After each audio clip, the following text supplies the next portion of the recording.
Morgan, I'm your MC for the afternoon, and we are going to get into AWS hacking and all kinds of fun exploits with John, so take it away. Cool. All right, what's going on, everyone? You got a few seats down front here, some in the middle. Ken, I see you standing back there. You look very uncomfortable, so doing this for you, bud. Your brother's got a seat next to him, too. I don't know if you guys like each other well enough to sit there, but all right. So, anytime, bud. So, welcome, 60 Minutes, Hack This AWS Account. I'm going to start by giving a brief agenda, but more importantly, I want to kind of shill out the Absolute AppSec Happy Hour happening later. I'll hang out on the slide for a few minutes, so if you guys are interested in grabbing a couple free drinks, they said they were worried about hitting their liquor budget, so we gotta up their spend, and they said something about 3 sponsors this year, so there's a lot of drinks to be had later today at the hotel. So check it out, I'll be there. Ken will be there, already pretty much introduced him. So gonna quickly talk about myself, don't want to spend more than a minute on that because no one wants to hear me talk about myself. Give a little insight into why we're even talking about this, technical stuff, and then with any luck, Q&A. So we'll see how this goes. This is completely unrehearsed talk. I've never given this before. I'm excited about it.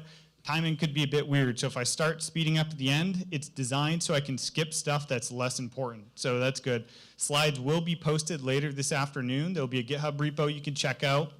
More on that as we get through the talk. So who am I? This is a cloud security talk. Had to describe myself in Terraform. So if you've never seen Terraform, this is great infrastructure as code. My name's John Poulin, CTO for a company called Cloud Security Partners. We focus on cloud and application security, so do a lot of AWS and Azure pen testing, building cloud security programs, things of that nature. Before that, I worked for a company called GitHub, managed a couple product security engineering teams there, helped make sure the stuff that we were shipping was secure. Did a little bit of cloud stuff there, but focused mostly on the code. I'm from a small town called Bangor, Maine, way far northeast. It takes me a long time to get down here to Phoenix, but that doesn't stop me. This is actually my 4th presentation at CactusCon. First time was in 2014, I believe, so I've been coming here, every now and then for about 10 years. So why this talk? The title of the talk is Hacking AWS in 60 Minutes. So what's the relevance in 60 minutes? Well, I just kind of wanted to go through a speed run talk and figure out what can we actually do in 60 minutes to compromise an AWS account. First of all, it's really fun to theorize, to push boundaries, to see how quickly you can get work done. And then similarly, in the real world, as consultants, every engagement we do is time boxed. There's some amount of time we have to get things done.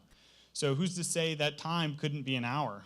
I've never had an hour-long pen test engagement, that's for sure. But still, it's fun. It's fun to theorize and figure out what we can actually do. And then the other side of things is attacks like this are already happening. I was doing an IR investigation recently, and we noticed that there was a compromised GitLab instance which led to a compromised AWS account. So doing the whole IR workflow, we saw that all of this happened in about 3 minutes, which was incredibly impressive for what the threat actor had to do. So 60 minutes may seem like an extremely short period of time, but with automation, it's pretty easy to get things done. So I wish there was a cool scenario to kind of throw at you all, like being locked in a data center or something like that, but I couldn't really contrive any cool scenarios that would benefit this 60 minutes type of story. But one thing that's worth recognizing is that in AWS and other cloud platforms, a lot of times the credentials that we gain access to are temporary credentials. And most often those temporary credentials are actually scoped for 60 minutes. So it kind of fits the story very well. If we were to gain access to a set of temporary credentials that last for 60 minutes, what can we actually get done? So for this talk, we're kind of focused on 2 primary things, pillaging data. So what can we find in the account? What can we steal from them? And then can we gain persistence? And so to do this, we're going to be using a pen testing execution standard methodology. It's a pretty standard methodology that pen testers use. It applies well enough to the cloud as well. And so the way the rest of the talk is broken down is into these 5 different categories. So intelligence gathering, gathering information, vulnerability analysis, analyzing the information, exploitation, doing bad things with it, post-exploitation, doing bad things with the bad things we've already done, and reporting, which we don't have time for. So we're not doing reporting, not doing reporting in 60 minutes. And I thought it'd be appropriate to bring my AWS water bottle too, so I'll be sipping on that. Just water this time. So what is intelligence gathering? So this is the process of gathering information. So when we have access to an AWS account, we need to learn some stuff about it, right? Every account's going to be a little different. So this is a process of identifying and enumerating account information. And it's the first stage to really understand what our target is. Not every time we drop into a cloud environment are we going to know even what types of services they're hosting, whether or not they're hosting any applications. So the intelligence gathering part of the process is designed to help us find out that information. Now, one thing you will encounter pretty quickly when testing any sort of cloud service platform is that there are service quotas. So as you would imagine, this talk is going to be focused mainly around automation, right? You can't do a whole lot manually in 60 minutes, but you can sure do a hell of a lot, automated in 60 minutes. One of the things we have to keep in mind is there are service quotas. We can only send requests so quickly at these systems. And these will, in AWS, were formerly known as rate limits. They changed the terminology. It's called service quotas now. Sometimes that will vary by region, meaning you have quotas to send requests to resources in US East 1 and a different number to hit resources in other regions. And these service quotas actually can differ based on the account. So this isn't a consistent thing. And so when you're running tools, when you're running pen tests in AWS, you will certainly encounter timeouts. And most often than not, the tools that we're going to be talking about today are designed to handle those timeouts intelligently. But this is extremely important if you're scripting out your own tools or your own attack chains to be aware of these service quotas, to look for those and respond to them. And the other key factor here is intelligence gathering is iterative. Chances are we're going to be doing this step multiple times. It's an iterative process because as we gain access through the systems, we're going to be changing our level of access. We're going to be changing our roles. It's going to open our eyes a little more. And so we're going to have to perform this iteratively. Show of hands, who here has used AWS? That's pretty much everyone, but there's still some hands that weren't up. So when we're talking about AWS, there's two primary ways we access it. One is the web console, and then one is through the CLI, or the API. And so in this scenario, we need to think about, okay, we're compromising an AWS account. How did we get access, and what do we have access to? Do we have web console access, or do we have CLI access? Most often than not, access comes from leaked credentials or compromised systems. And so we're really going to be dealing with the API here more than the web console.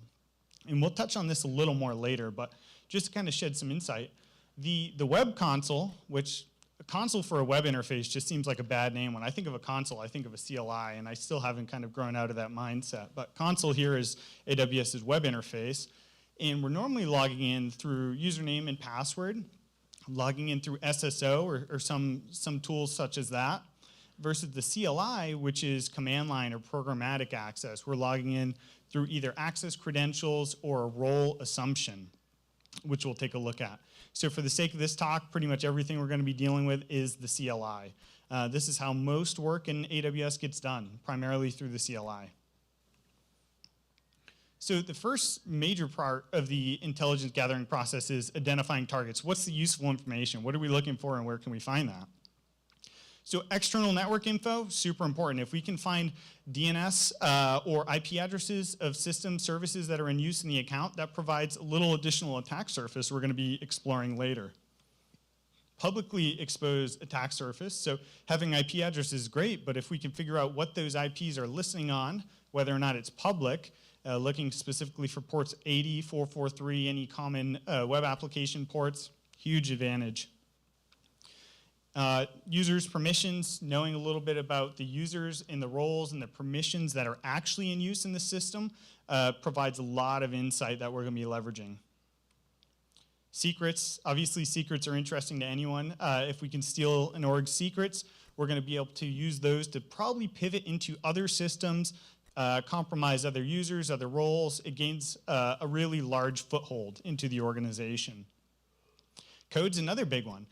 Code is, in many cases, a company's most valuable intellectual property. So if we can walk away with their code, they're going to be pretty upset. And then in code, we find additional attack surface through secure code review. We find vulnerabilities we can exploit. We find secrets, because every organization has secrets in their code still. Not sure why that's still a problem, but it's still extremely common. And we're going to be looking in EC2 instances. These are where we're going to be storing code. Kubernetes clusters, S3 buckets, that's the file store. A lot of sensitive data being exposed there. RDS instances, which is one of Amazon's database services. A lot of sensitive information, user credentials, things of that nature, customer data. SQS queues, this is something folks don't think about. In a little piece of trivia, SQS was actually AWS's first service. A lot of folks think it was S3, but it was actually SQS, which was built internally at Amazon before they rolled out AWS. So this is kind of a cornerstone of a lot of microservice-based architectures. So SQS, if you can get a foothold into that, chances are you're in a trust boundary that the defenders have not expected you to be in. And CloudFormation is AWS's infrastructure as code solution. If you can gain access to the CloudFormation templates, you're probably going to be able to find secrets, find environment variables. If you can deploy your own CloudFormation templates, you've pretty much won there already. Cool. And Secrets Manager. This is an AWS service for storing secrets. If you can gain access to this, it's a treasure trove of information. So first, gaining access to an AWS account, you're probably going to need to figure out what the account can do. And you can run this AWS STS get caller identity command. It's going to return the account ID, username, and an ARN, which is the Amazon resource. I forget what it actually stands for. But this gives you a little bit of insight into the credentials you may have just gained access to. And then from there, we can use a tool called CloudFox, and we'll be talking a lot about CloudFox today, to describe the permissions associated with the user. When you gain access to an account, it's nice to know what you're able to do with it. So if you can simply go and list out the permissions, it's going to help you understand a lot about where to go next. Anyone used CloudFox before? I was hoping for more. Okay, 2 people, so I assume there's at least 5 in here. CloudFox, amazing tool. And maybe a little hard to see, but when you run that permissions command, it's going to go ahead and it's going to list out all the permissions associated for the particular user that we're looking for. And there may be some spoilers in this presentation. CloudFox is an amazing tool. The folks at Bishop Fox also released CloudFoxable, which is an intentionally vulnerable AWS account. So some of the screenshots here will be from CloudFoxable, so use that as you will. Hopefully it doesn't spoil anything, though. Amazing set of challenges there. Highly recommend that. And just to give a little link, you can find more about CloudFox on Bishop Fox's GitHub page. So finding out more about what the account can do, there's another tool that we're going to be using and talking about, which is Paku. Has anyone used Paku before? More hands on that one. I'm actually a little surprised, so that's interesting. Paku is another tool for mostly focused on exploitation of AWS accounts. It's module driven, so you can decide what types of modules you want to run. And this module in particular will enumerate the IAM permissions associated with the particular principal which you're connecting with. So you can run that, you can run Paku Who Am I, and it will show you the details and all of the permissions you have access to. So it's super interesting. It also, this is one of the major reasons I'm not doing a live demo, because it spits out your secret keys right there live. So kind of ruins the whole live demo concept. So yeah, another great first step to figure out what you're actually able to do. And again, Paku available on GitHub, Rhino Security Labs. Take a look at that. Highly recommend this tool as well. So in AWS, we've got some IAM concepts, users, roles, policies, and trust. So for those of you who are not familiar with AWS, access is given through policies. That's an example of a policy. Policies then can be attached either inline or actually directly attached to users, groups, or roles. These are all important things to know because they're potential nodes and edges for us to connect, our attack graph. Roles are actually an assumable identity, so these are a principal. We'll be talking a lot about roles as we go on, so we'll circle back to that. And then trust relationships. These define the principals, which can actually, in this case, assume a role. So we have this role called Alexander Arnold that has a trust relationship defined that says the principal CTF starting user can execute the STS assume role on the Alexander Arnold role. So that's how we kind of build the trust between roles and principals. And this is something that will be extremely common for anyone that's doing AWS pen testing. Super important to understand the significance there. And then identifying authorization details. So we can use AWS directly to issue commands to try to get a list of groups, roles, policies, etc. When you do that, there's a get account authorization details, AWS CLI method we can call. That returns a list of the details and a list of the policy ARNs, but it does not include the actual details of the policy. So just by looking at this, you really can't tell what this user is capable of doing. You have to go another step further and specifically view the policy details for a particular version of the policy.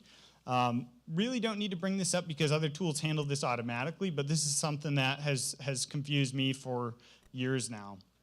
So just being aware that in order to view the policy details, you have to make another API call.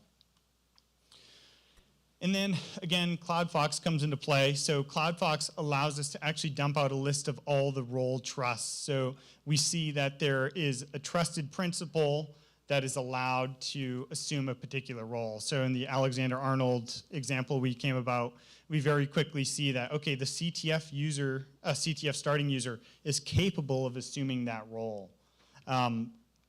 And then some of these are a little more challenging, like the role beard can only be assumed by the root user. So chances are that's not something we're going to be able to leverage right away during our pen test because we probably don't have access to the root user, and if we did, we wouldn't be going through a lot of this.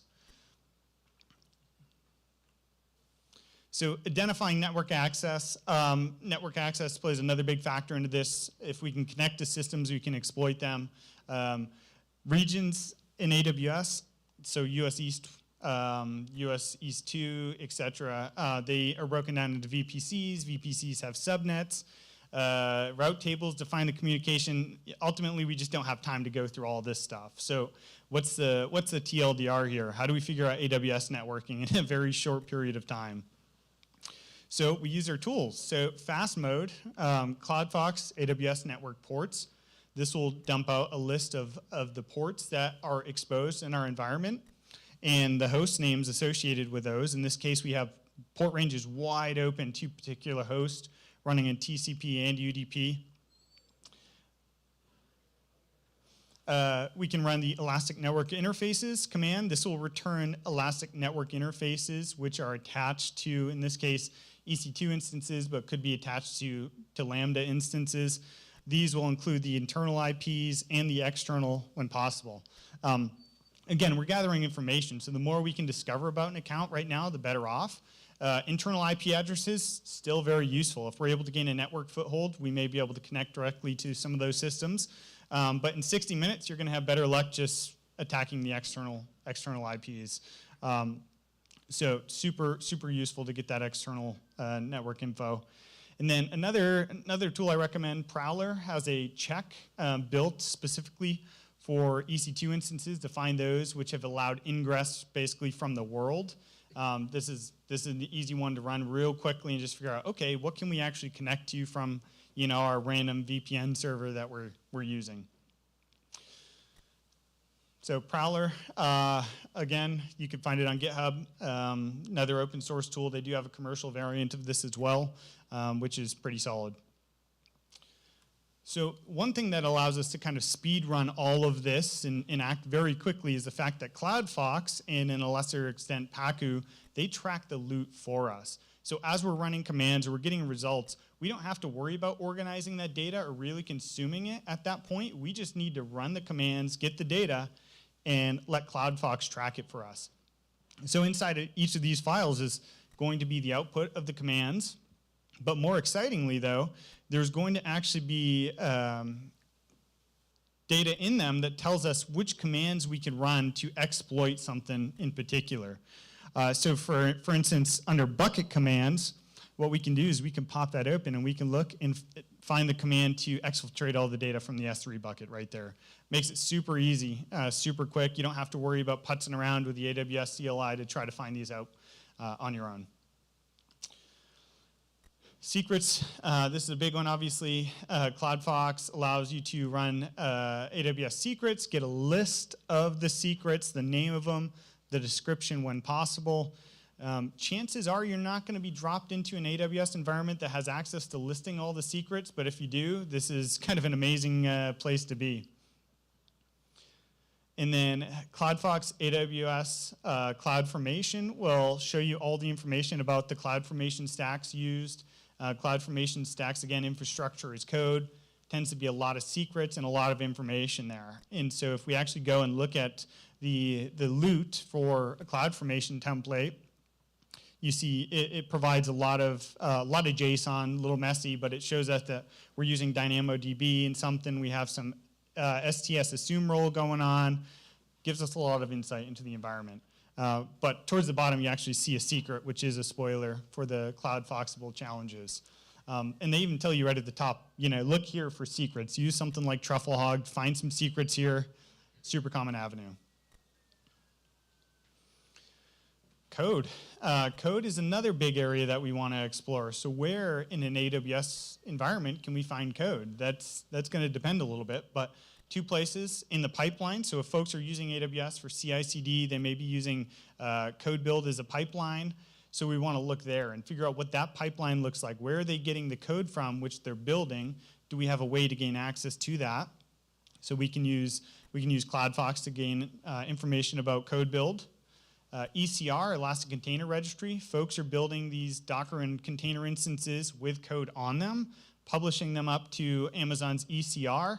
So if we can pull those down and start exfiltrating their code from their container instances, that's actually a vector that's very commonly overlooked. And then on disk, systems are running applications. They're going to have code on them. So ECS, which is Elastic Container Service, we can take a look at the ECS tasks to find out what their task definitions look like, which container instances they're using, and we can kind of work backwards from there as well. EBS, so EBS are basically the storage drives attached to EC2 instances, which is AWS's VMs. And so we can actually look at those storage volumes, and we can look and pull down the code from those by remounting them. So Pacu has a module called EBS enum volume snapshots, which will go ahead and look for any volumes that you have access to mount. Once you mount those, you can exfiltrate the code and anything that's on them, including secrets. And then Lambda. So Lambda is functions as a service, super common to use, especially in cloud-native companies. A lot of folks are deploying Python and Golang code through AWS Lambda. So we can hop over there, we can take a look at what functions are available, we can rip those down very easily, and then we can do some code review on those functions. Functions as a service running as Lambda, they have vulnerabilities too. So they're consuming data from places, so if we can tamper with or force them to ingest data that we're giving them, that's another pretty commonly overlooked attack surface. And so remember to review the CloudFox loop files. Super valuable. That's going to have all your information. You can run all these commands I've given you in like 30 seconds, but you're not going to have time to process that information, right? So you need to review these loop files at some point. So public or accessible EBS snapshots. We just talked about EBS snapshots from a code perspective. Folks often overlook that EBS volumes can be made public. This doesn't happen too often, but providers like AWS or Azure, they like to host virtual machine instances for people to use. That's common for them. But myself, as a consumer deploying services in AWS, chances are I'm not deploying things that I want people to be able to use publicly.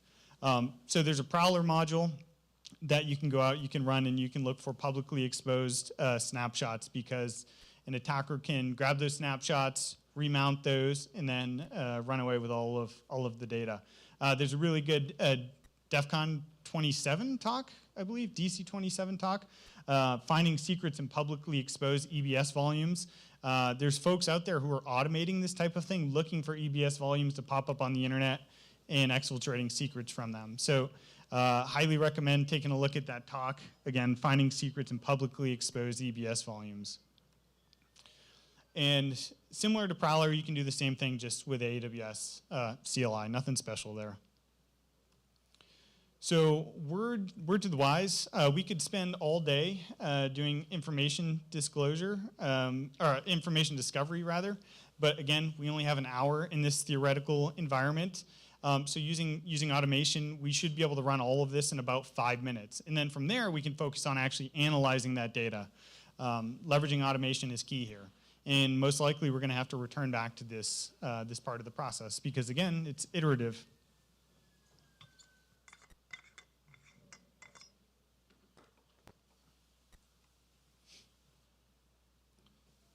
So we're going to move on to vulnerability analysis next. So now that we have a bunch of data, what can we do with it? What's interesting there?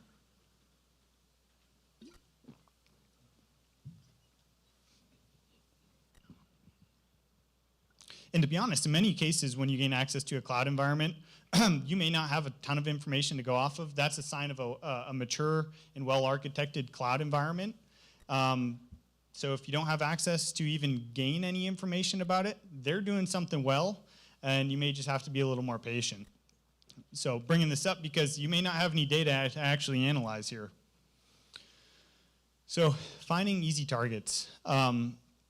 Looking for things with port 80 and port 443 exposed is generally a treasure trove, because you can find targets that are publicly accessible and are outside of the typical cloud native solutions, which means they may have more vulnerabilities for you to tap into.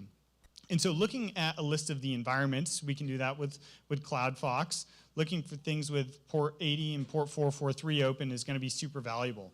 And the reason I even bring this up at kind of the first stage of the vulnerability discovery process is because once we identify targets that are exposed, web interfaces, we basically want to throw them over to scanners, fire them off. Again, we only have 60 minutes, so we don't have time to go actually fuzz these applications ourselves. But if we do it first stage in this process, we'll have at least 10 minutes or so to allow the scanners to run to try to find any sort of attack surface. I'm talking both web-based and host-based scanner. So I love Burp Suite Enterprise, throw Burp Suite or similar tool at it. But in the same sense, throw a Nessus at the same server will identify things that Burp Suite would not. I actually have a lot of success running Nessus and other host-based scanners on web apps, finding things that other web app scanners don't even find, which is pretty incredible. And coming into this with like a tuned scanner is super important. So there's some vulnerabilities that we are interested in, and there's some we don't care about. So why waste time scanning for the things we don't care about? Things like remote code execution. If we can gain remote code execution, we can do a lot from there. That's kind of our ideal vulnerability situation. Server-side request forgery we'll talk about in a little bit, but that may give us access to assuming a role which will allow us to escalate our privileges. HTTP request smuggling can be used to bypass a lot of security controls, a lot of WAFs, so that's a pretty valuable one. And then I always like to look out for path traversal and authentication bypass. These can land you some really good results, especially if you find like an F5 load balancer in the account. Those things have had a tough 6 months or so with unauth RCE vulnerabilities and things of that nature. So if you haven't patched your F5s, you're in trouble. So again, other vulnerabilities, while a cross-site scripting vulnerability is extremely valuable in the real world, and a 60-minute time box engagement, not going to have any luck with cross-site scripting. Don't bother looking for it unless you really, really don't have anything else to go off of. So ultimately, to summarize, we're looking for vulnerabilities that would give us operating system or file system level access. Then from there, we can pivot.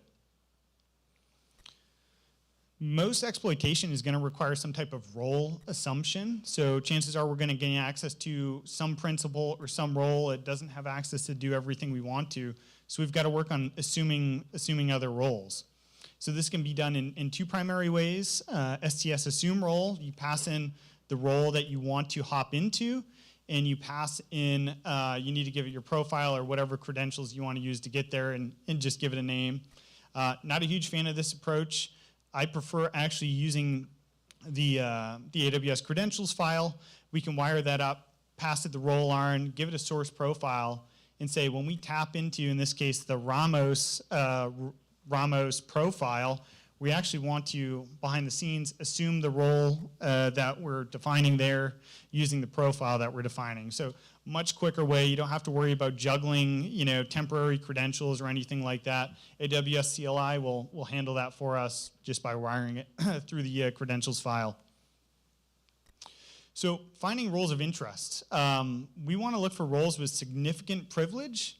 So things like EC2 star, IAM star, this would say, hey, allow the principal to do anything with the EC2 service or the IAM service.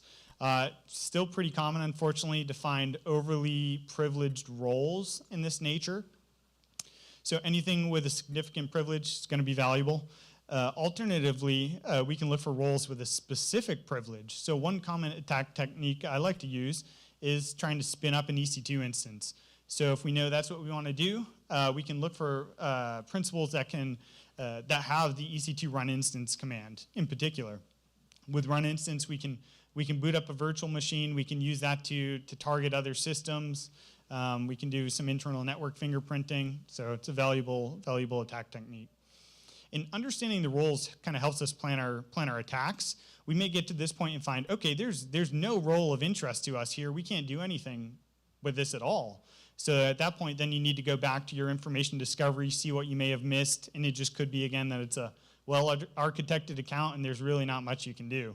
So at that point, maybe your vulnerability scanners will come back with something useful.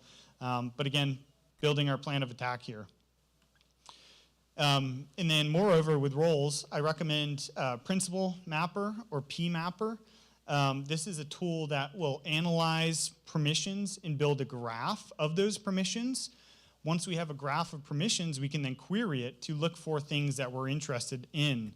And when I say permissions, we're talking about IAM permissions, but we're also talking about things like bucket policies. So it combines multiple different sources of rule engines to figure out if you can access a particular resource, for instance.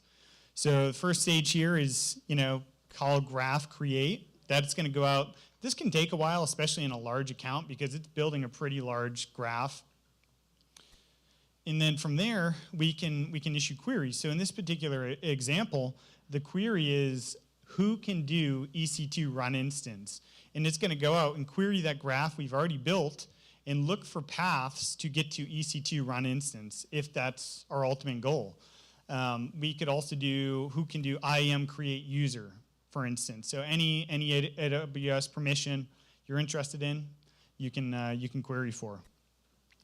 And more exciting, it supports visualization. So if you're a visual learner, this is super useful to figure out which roles are connected and how they're connected, because this shows you very clearly, if I'm starting as that CTF starting user, I can then assume the Christian Pulsic role, and then I can assume over into another role there. And then from there, we can just keep bouncing around. So super informative. Principal Mapper built by NCC Group on GitHub. This project's a little bit stale. I don't think there's a lot of active development going on, but it's still extremely valuable. CloudFox does a lot of the same functionality, but they actually recommend running PMapper and then having CloudFox consume the PMapper output. So that's why we've got to have a pretty big toolbox for this type of stuff. Misconfigured S3 buckets. S3 is a huge source of data, particularly in customer data. So we can run CloudFox AWS buckets to get an inventory of which S3 buckets are available. we can then try to identify S3 buckets that we can access either through our role, so things that we specifically have access to, or things that are accessible to the world, which is a bad situation in most cases. But more interestingly, though, is we can use that PMapper graph we just created to issue queries to figure out who can actually do an S3 Git object, which is how you would download a particular file from a bucket. So if there was like a prod credentials bucket, we could issue a query and say, hey, who can actually access that to pull down the credentials? So super valuable. And as far as data that we're looking for, again, with 60 minutes, it's really hard. You're not going to have time to pillage a lot of data from S3. Things that are interesting to me, any sort of sensitive data. So if you saw there was a bucket named customer data, customer logs, anything that may look like it's production, those are kind of what I would tailor myself to looking for. Source code, again, another valuable one that would be pretty quick to download. And then application logs. If you can download even a sample of the application logs, you're going to be, most likely you're going to be able to gain access to some secrets and then some insights, maybe some stack traces, things that will help progress further. So really looking for any sort of data that can support exploitation when at all possible. And then kind of a last-ditch effort, run some additional tools. I recommend Scout Suite and Prowler. We've talked about Prowler a bit already, but Scout Suite in particular is a cloud security auditing tool. Outputs an HTML report, which is really nice to kind of walk through. Tells you, hey, these are the high-risk findings. If we're in a very time-boxed situation, we're trying to exploit something, we can just dig into the high findings, see if there's something that we could actually try to exploit. But again, these are kind of last-ditch effort types of situations. Prowler, on the other hand, Prowler also has an HTML interface. They've got JSON and CSV exports, which I think is a little more valuable in many cases. They have more checks and more support. With the caveat there being with more checks, it tends to be a little slower.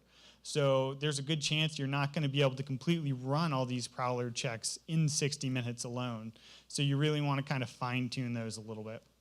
And then with any of this tooling, you're going to be blowing up their CloudTrail logs. So there's going to be a lot of data. So if you're trying to hide under the radar, that's not going to happen with any of this stuff. So worth really calling that out. So at this point, we've kind of run all of the tooling to look at any of the vulnerabilities we can find. Obviously, there's more vulnerabilities in the cloud environment that if you had more time, you'd want to exploit or want to take advantage of. But in 60 minutes, we're kind of looking at very specific and niche areas. So given what we know already, do we have anything we can actually exploit to go further? If not, again, go back to the beginning, start over. A lot of cases where that's going to be the situation you end up in. So exploitation. So the first thing you really kind of want to think about is privilege escalation. So knowing what we know about the environment, can we escalate our privileges? If you're already dropped into a high privilege user, you probably can skip this step, right? Because you already have a lot of functionality. So if we're able to find roles or policies that have lax trust policies, we can try to assume those roles to escalate our privilege. If we find roles that have the IAM pass role or EC2 run instance, this combo is super important because we can then spin up new EC2 instances, tell it which role we want it to use, such as the administrator policy attached role. So a lot we can do there. A lot of good references online to kind of dig in more onto that side of things. But again, PMapper kind of comes to the rescue here because there's a built-in query for privilege escalation. We can just run that with PMapper. PMapper will look and try to find ways that we can escalate our privileges. This is quick too, very, very quick. And then assuming we're able to, then we just kind of roll hop, bounce around between those roles, and then continue the process. And then, post-exploitation will be a little more exciting in this particular case. And then one other option I like to recommend is the Pacu module for PrivEsc scan. S3 pillaging If you find yourself attached to a role or with the permissions to call S3 get object, that's when you know you can start downloading stuff. You can start pillaging things. If you have access to S3 list bucket, that means you can list out all the contents in the bucket, and then you can start recursively downloading everything in there. So it's possible to have only access to download without access to list, and that's when things get a little more challenging because you don't necessarily know what content is available to be downloaded. So with these two, it's kind of like the holy grail of being able to exfiltrate from S3. And AWS makes this easy. You don't really need to use any additional tooling. You just call AWS S3CP, pass in the bucket, the path to the bucket, and to the folder that you're interested in, and then tell it to do it recursively. This will take a while, though, so your mileage may vary on that one.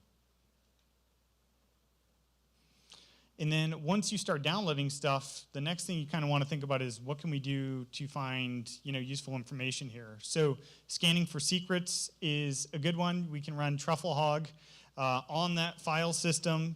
I always recommend no verification. So if folks aren't familiar with TruffleHog, TruffleHog is a tool to find secrets. And by default, when it finds secrets, it's going to make calls to those third parties. And it's going to try to verify or validate that those secrets are actually legitimate.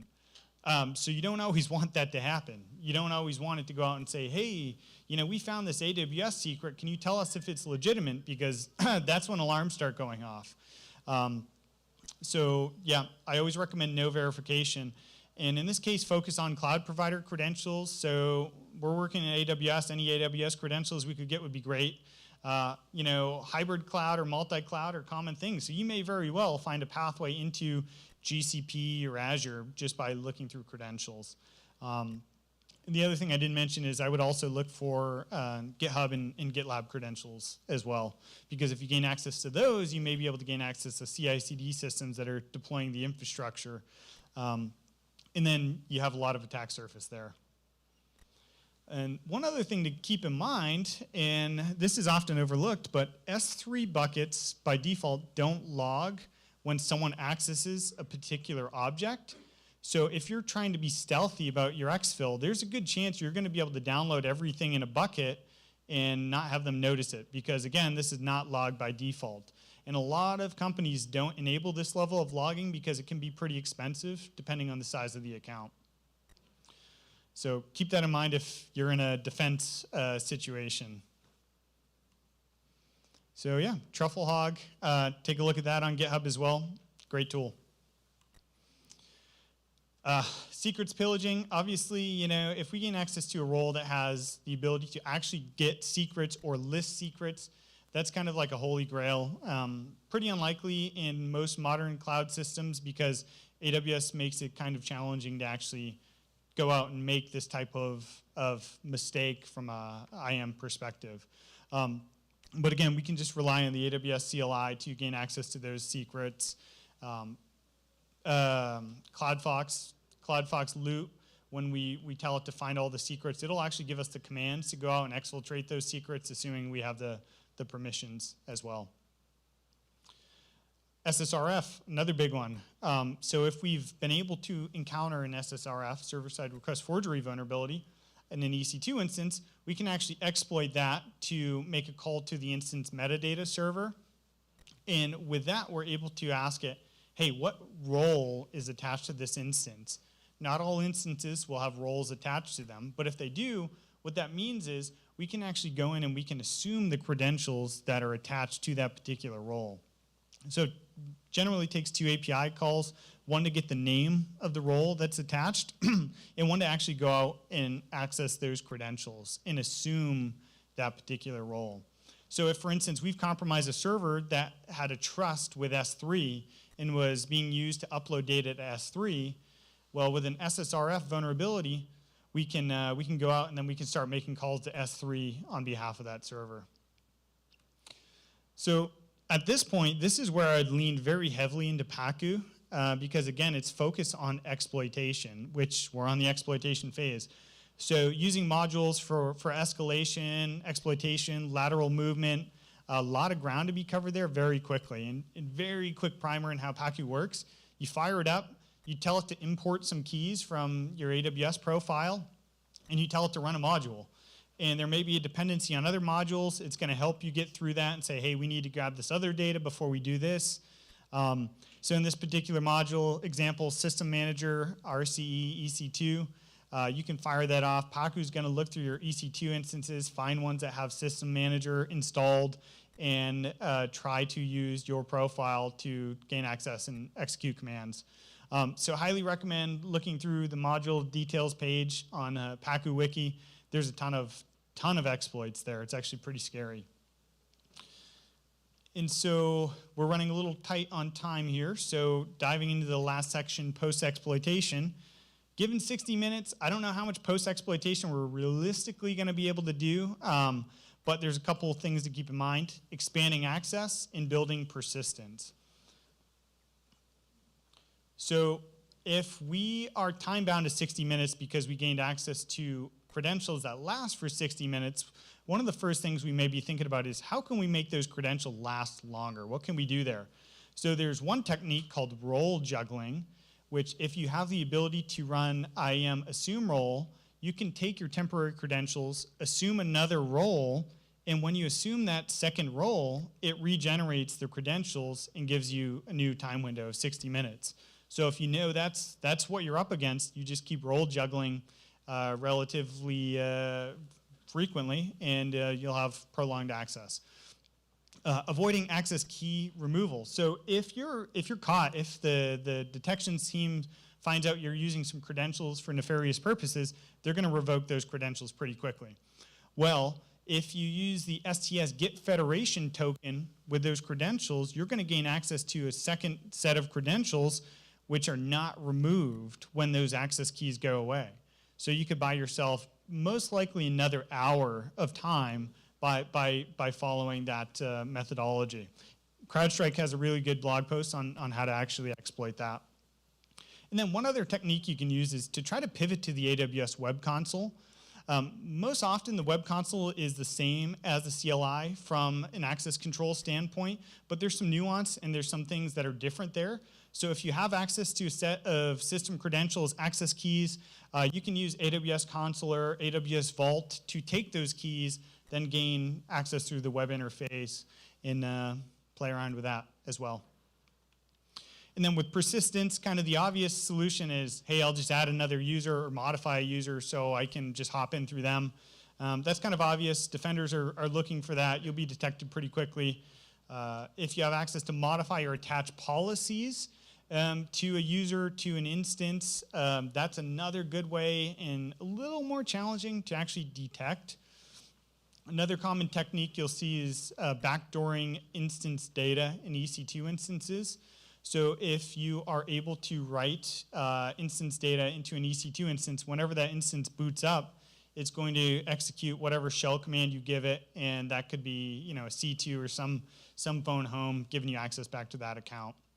And then one other situation I don't see really very often, but Lambda instances can be fired up with roles. So if you're able to modify or inject malicious code into a Lambda function, or you find a vulnerability in a Lambda function, you can exploit that to gain access to the role that's attached to that function as well. And again, this is where Paku comes into play again. Paku is really solid for both exploitation and post-exploitation. So if you're really struggling to gain persistence into an account, leverage Paku.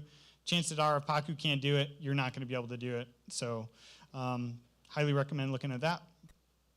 And so with that, I will take some questions. I tried to call out some resources there, but I also want to let folks know earlier I just published a script that automates all of this stuff, so you can give it a try. GitHub.com/cloud-security-partners/hack AWS in 60 minutes. So it's fun watching that work. That's how I escalated my privileges without even knowing I was going to do that. So you can get in some trouble there. All right, anyone have any questions? Easiest Q&A all day.